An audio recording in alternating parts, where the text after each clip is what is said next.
കുവൈറ്റിലെ ഫ്ളാറ്റിലുണ്ടായ തീപിടുത്തത്തിൽ മരണമടഞ്ഞ മാത്യു തോമസിന്റെ ചെങ്ങന്നൂരിലെ വസതിയിൽ കേന്ദ്രമന്ത്രി ജോർജ് കുര്യൻ സന്ദർശിച്ചു. രാവിലെ 9 മണിയോടെ പാണ്ടനാടുള്ള വസതിയിലെത്തി ആദരാഞ്ജലികൾ അർപ്പിച്ചു.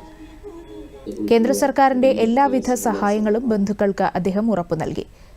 30 വർഷമായി കുവൈറ്റിലെ ഷോപ്പിംഗ് മാളിൽ സെയിൽസ്മാനായി ജോലി ചെയ്തു വരികയായിരുന്നു അദ്ദേഹം. സംസ്കാരം ഇന്ന് 2-ന് വൻമഴി യോർദാൻപുരം മാർ ഗ്രിഗോറിയസ് ഓർത്തഡോക്സ് പള്ളിയിൽ നടക്കും. ആദരവുകൾ അർപ്പിക്കുന്നു.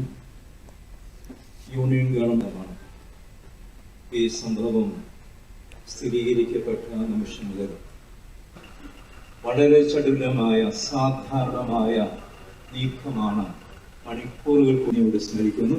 ബഹുമാനായ ജോർജ് വർഗീസ് അവരുടെ വിശ്വാസമാണ്.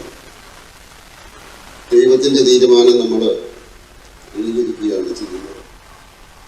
ആ രീതിയിൽ ഉൾക്കൊണ്ടുകൊണ്ട് തീർച്ചയായിട്ടും മുന്നോട്ട് പോകുവാൻ എല്ലാവർക്കും ശക്തി നൽകട്ടെ എന്ന് പ്രാർത്ഥിക്കുന്നു. പ്രത്യേകിച്ച് കുടുംബാംഗങ്ങൾക്ക് അതിനുള്ള ധൈര്യവും ശക്തിയും ദൈവം പ്രദാനം ചെയ്യട്ടെ എന്ന് പ്രാർത്ഥിക്കുന്നു.